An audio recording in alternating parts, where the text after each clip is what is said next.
Well, Jax, I appreciate you not biting me. This is Jax, and this is Jax Roadmap to Success. As you can see, he's a great dog. He is a protective dog, though. He is a herding breed, and so this is his Roadmap to Success. I'm going to kind of summarize the stuff we went over the session.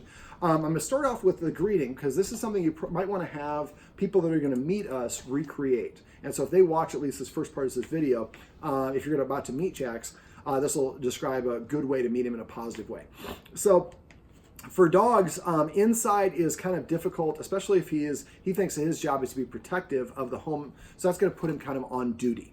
So what I did is when I got here, I walked to, there's a fire hydrant outside the house. And there's a little ledge. I went and sat down there. Now what I'd recommend the guardian does is get one of these and fill it up with treats. And there's two little pockets. There's a pocket here, then there's a bigger pocket. This is where the treats are. And you can clip this on your belt. So basically what I did was when he came over, he was a little bit anxious, so I took out a treat and I threw it. He didn't see it. And I took another one. He didn't see it. And the third one, he actually came over and licked up. And he settled down a little bit.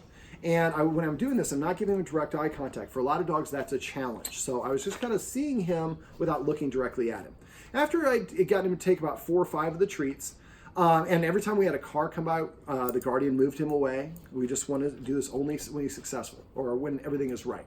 So after a while, then he came over to take a treat from this side. And what I did is I looked away this way, and I held my hand out this side, and he took the treat from my flat hand.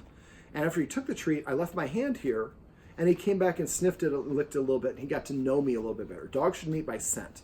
So he did that. We did that about 4 or 5 treats until he seemed like he had settled down. He was a little bit more relaxed. Next stage is I gave him a treat, and then I slowly stood up. Not super slow, but not super fast.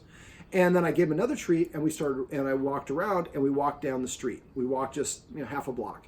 And at first, like every about 10 steps or so, I would just say, Jax, and then held a treat out to my side, and I wasn't really looking at him, and he licked it up off my hand. After we did about 5 of those, then when we stopped, I would say, Jax, sit, and then lower the treat, let him lick it off. And after he licked it up, I said the word sit and only the word sit. Don't use a lot of extra words. Dogs key on the first word you say.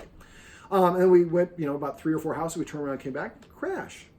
And then basically did the same thing on the way back. And then when we got right in front, when we got on the property line, we accelerated. I gave more treats more often, about no more than 5 steps. We got to the bottom of the landing. I told him to sit again, gave him another treat or two. Went up top of the landing on the steps, gave him another treat. Then the guardian and him went inside first. I followed in, gave him another treat. And when you're going to move, if you're going to be hanging around with him, you want to give him a treat first and then stand up. And make sure he sees it. If he doesn't see it, he's going to think you're trying to pull a fast one or doing something. And sometimes that reaction. Dogs' eyes are very good for movement. So all of a sudden he sees and reacts. So if you pay his attention, give him a treat, and then you stand up. It's just like you meet somebody who's like, boy, Trey, you're a handsome guy. I've heard a lot of good things about you. Well, you're probably going to feel pretty good about that person. So if we precede our movements with a positive reinforcer, he's going to feel better and more accepting of those particular movements. So then we came inside, and then we sat down, and then I basically, when he came over to me, I asked him to sit, and I let him lick the treat off, and I'd say the word sit. So that's basically what I'd like the guardian to do, is to arrange to have one person like that to come by a day. Now, we'd like to start off with females because it's a little bit easier for Jax. And then once we get past, he's at about 5, or, he just seems more and more comfortable with people coming over. Then we want to find a male. The male shouldn't be too tall, preferably not wearing a hat. Beard's sometimes hard for some people too. He didn't seem to have a problem, but make sure the male has a medium to medium low energy, and that the male will listen to you and is not super crazy with their arms, because that'll provoke a response. And repeat the same process we just described. And then we come back inside and keep the visits relatively short inside. Just hang out for 10 or 15 minutes and have them take off. So, and when they get up, again, I would give them a treat and then stand up. And then I would, if he's right here, this confined area could cause a problem. So I went throw a treat over there. When he goes over to get that, then I give myself some space and I walk away. And then once I get over there, I would basically have like 5 or 6 treats and take a step, drop a treat. Take a step, drop a treat. So after a while, the dog's like, man, this guy moves around and treats just fall. It rains treats. I like it when this guy moves around, or girl. And then we go down the stairs and leave. And now remember, a lot of insecure dogs will nip you from behind. So if the guardian feels stiff or you feel stiff in your belly, just say, I'm feeling tense, And then we want to increase the distance. So you could throw a treat to get the dog to move away, or the guardian would come over and remove the treat, the dog. If you're unsure, keep the dog on a leash. Let him drag the leash around. But just in case something happens, you have a safeguard. I don't think anything's going to happen, but we would rather be safe and prudent than not. Now, the guardians can set him up for success by exercising him ahead of time. That's the video that we went over above this one, where we talked about using the stairs or the laser or fetch or scent games or whatever they are. So make sure that however many the exercise is, he gets about 15 minutes after the exercise ends before the person shows up and you do the outdoor deal. But if we don't take care of his excess energy, that's going to amplify the other problems. I think he should probably be getting at least an hour's worth of exercise a day, and right now he's not. And I think that's an amplifier or multiplier for the problems that he has. So watch that video above, keep the exercise journal that we talk about in there, and eventually you get to the point where he's getting A+ days in terms of grades, and then you know how much exercise and what you need to do. But keep playing around the elements until you find that. Now, once we got inside, we talked about positive reinforcement and the benefits of it. We talked about petting with a purpose. I asked the guardian if he nudged her for attention. He doesn't. I'm like, well, would it be safe to say that you pet him so much he doesn't need to? And the answer, the survey was yes. And so as a result of that, then he thinks that's one of the ways that he might think that he's in charge of the humans. Because the humans, when I tell the humans what to do, they pet me, or they just petting me so much. Now remember, anything your dog's doing when you pet it is what you're specifically amplifying. If your dog jumps up on you, pet it, you're saying jumping up on me is the best way to ask me for attention. If he's excited and you pet him, you're going to make him more excited, more fearful, more stressed out, whatever it is. If he's stressed and you want to comfort him, you can lay your hand on him, and without petting him, you went to Keiko's, didn't you? You can lay your hand on him, and they do associate touch with affection. Well, as soon as you start petting him, you'll amplify it. Now, if he's breathing heavy, that can be a sign of stress. If he's got his mouth open, kind of like he does now, well, he's got it closed now. A lot of times we interpret that as a smile, but it actually uses it like there. That's a little bit of stress.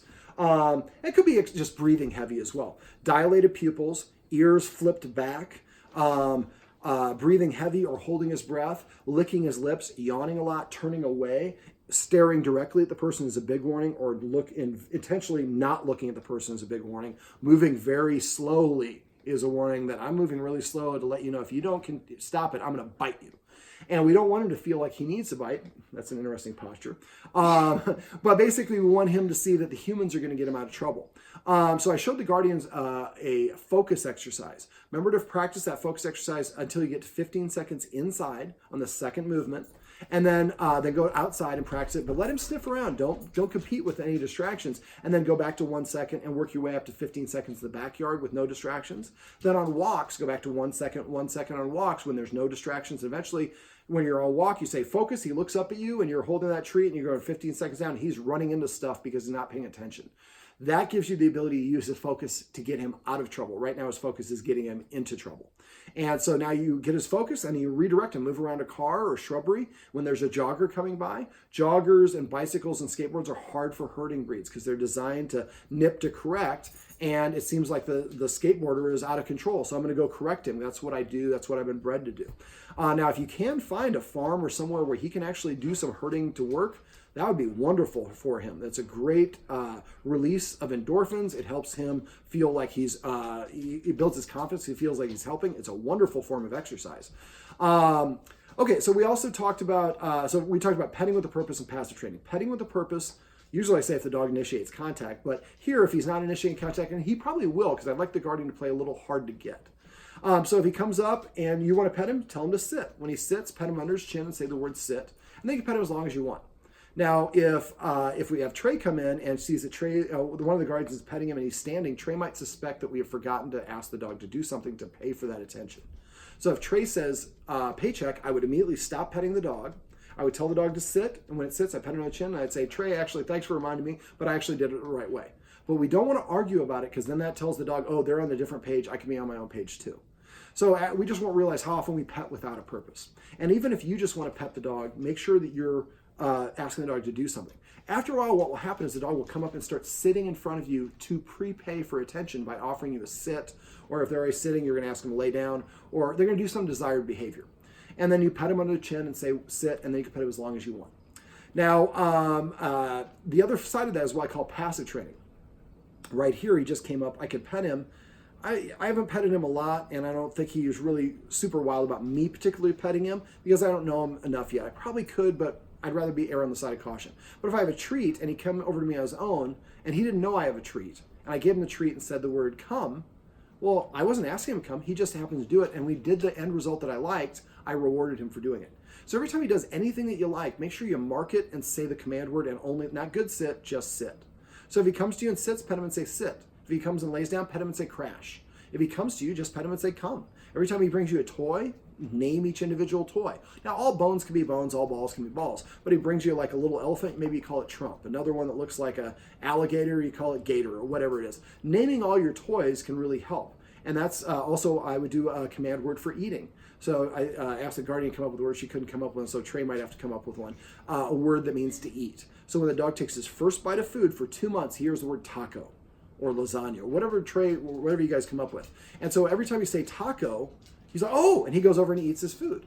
Now, I like using fun command words, especially in situations like this where the dog has some question or isn't not quite sure where his position is and showed some territorial, protective, or reactive behavior. Because dogs can read facial expressions. If all the command words are funny words and everybody's laughing, that levity helps the dog feel less tense and anxious. And that can help with a lot of problems. I've had clients where it actually solves the problem itself without doing anything else. So if your words that you've already come up with are fine, but come up with a list of the official command words, and then for the new commands that you're teaching him, instead of saying roll over, say stunt dog. Instead of saying, bang, you're dead, come up with some other word. Come up with these fun words so the dog and your friends laugh and your dog feels good about doing these things. I'd like the guardian to get in the habit of teaching the dog new tricks and commands. He's very smart, but he only knows about 5 or 6 commands. And so if we start teaching him a new trick each week, so we teach him a roll over, and then all week long, before you eat, you got to roll over. Before you go outside, you got to roll over. Before I pet you, roll over. At the end of the week, you look at the dog and he's just rolling over. And the next week, we teach him a different trick. And so we want to get to the point where he knows about 12 or more tricks. That gives you different ways to redirect him. It also builds his confidence and self-esteem with you because you're the one associated with him learning these new tricks and commands. Let's not, if it rumbles a little bit, it's because he's investigating the camera. So right there, you could use the hissing sound. Go ahead and do it. Perfect. So that was a little bit light, but it worked. It got the point across. And so there's something else we went over, the escalating consequences. Now, if you forget how to do those, message me and I can share a video with you for that. And go ahead and pet him right there and say, come. Come. Come. And try not to say good boy. Just try to say just the command word. Now walk right at him. He just jumped up on the guardian. She's backing away.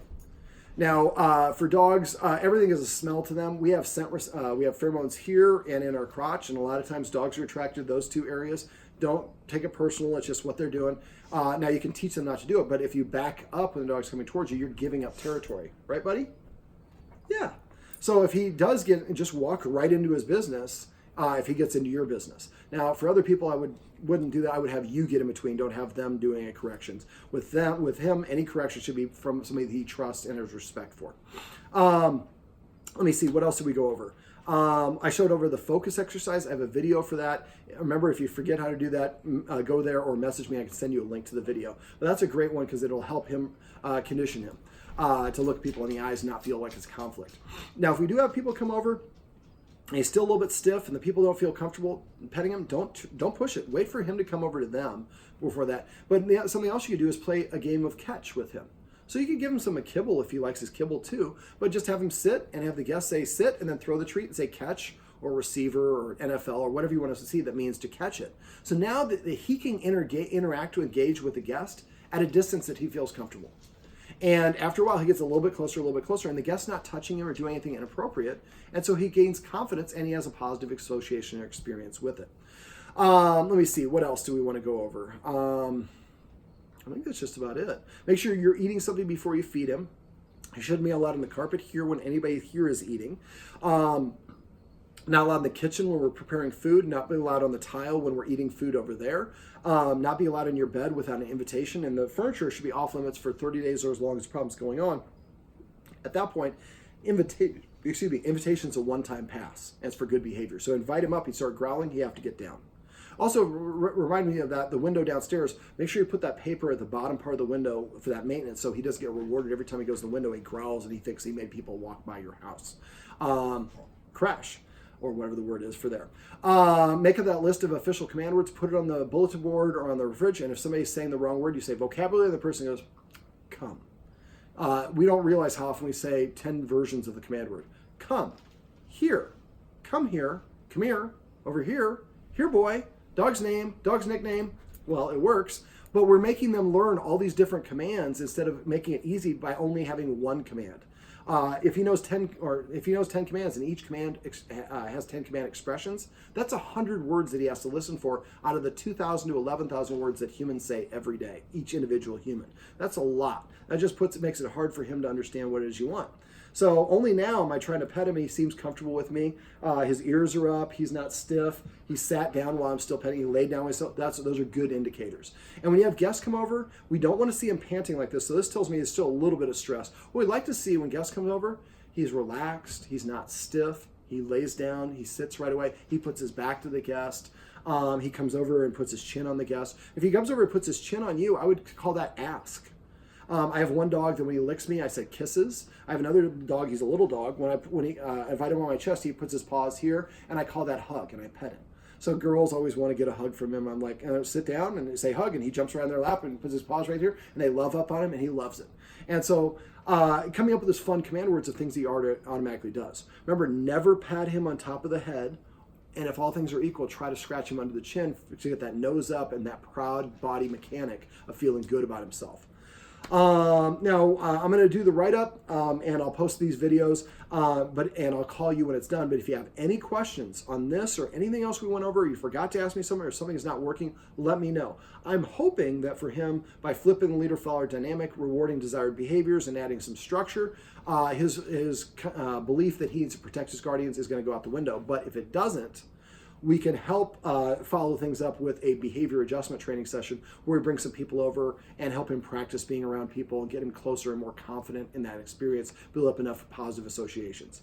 But until then, just keep on doing what we talked about. Now, make sure you also get him plenty of appropriate chew toys. He should get I would get him a water buffalo horn. Dogs chew when they're stressed out. So giving him something, I saw this one thing, the dogs got really freaked out. And so what the guardians did was taught the dog when the doorbell rings to go get a stuffed animal. So now it's occupying the dog's mouth. And the dog was nibbling on people and nipping them because its mouth was open and it was nervous. It didn't know what to do. Well, they just taught it to go get an animal and it kept a stuffed animal in its mouth. Now it has a job, and it always taught him how to do it, but we redirected him into doing something else. So that can be a nice way for the dog to have something going on as opposed to think I need to nip or do something along those lines. So if you do have questions or problems, please let me know. We might have to set up a bat session, but I'm hoping if you follow these instructions that we won't need to. Well, Jax, I had a lot of fun with you today, buddy. I appreciate you not biting me. And he ate almost the whole bag of treats, but the power of positive dog training, this works. So make sure no more, and don't force him. If you want to reposition him, go to my website, go to doggunproblems.com, click on dog training tips. The page will show up is where I'm going to have your write-up. I have thousands of these videos. Just on the search box on the right, put in targeting exercise. I just taught a dog this morning, I can't remember the dog's name, a little Shih Tzu. It'll be right above or below your write-up, and it'll talk about teaching your dog to touch its hand, a touch exercise, I call it target. That's a nice way to move the dog around without physically manipulating them. All right, well, this is Jax, and this is Jax Roadmap to Success. Remember, everything you do trains your dog, only sometimes you mean it.